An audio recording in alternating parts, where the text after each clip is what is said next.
This video is brought to you by Exfoliage. We talk about oils for the condition. The condition today is impotency. Young Living recommends clary sage, clove, sandalwood, ginger, goldenrod, jasmine, nutmeg, rose. Our rose oil is like $225 for a tiny bottle. Lang Lang.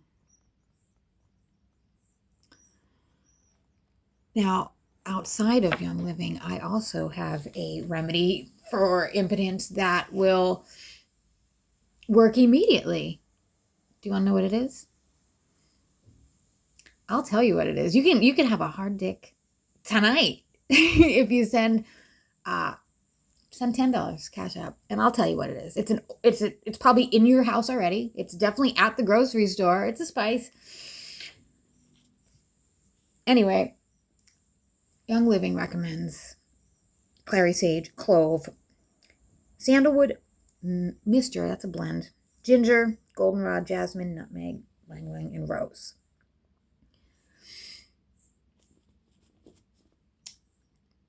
I'm reading about the law. I'm reading Pennsylvania Code US 185105, obstructing administration of law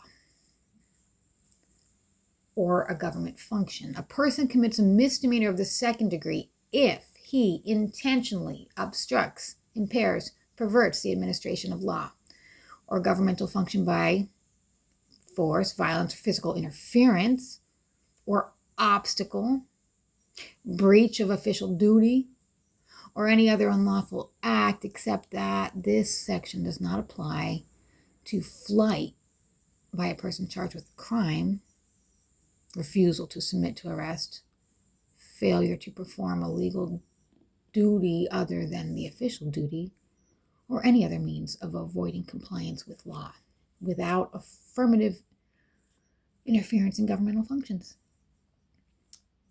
Section 5102, obstructing or impeding the administration of justice by picketing, etc.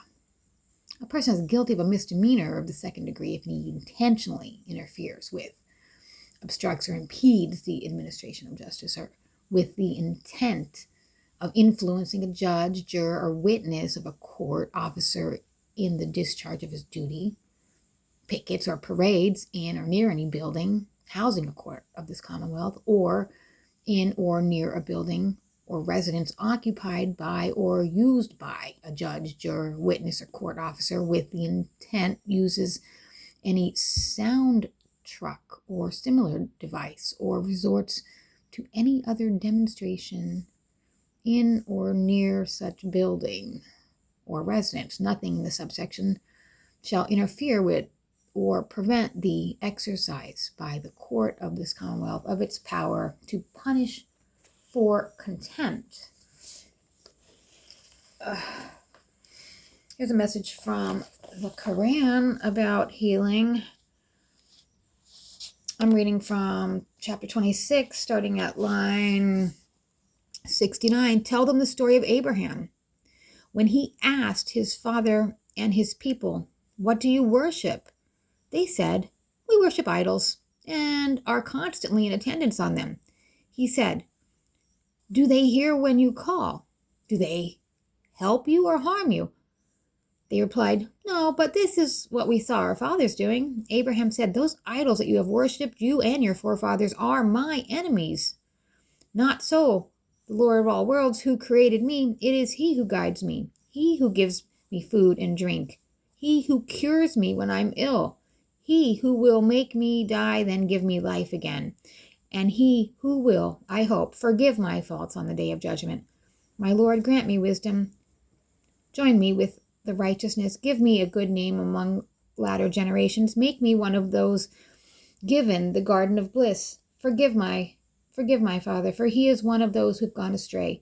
And do not disgrace me on the day when the people are resurrected, the day when neither wealth nor children can help, when the only one who will be saved is the one who comes before God with a heart devoted to him. When the garden is brought near to the righteous and the fire is placed in full view of the misguided, it will be said to them, where are those that you worship besides God? Can they help you now, or even themselves?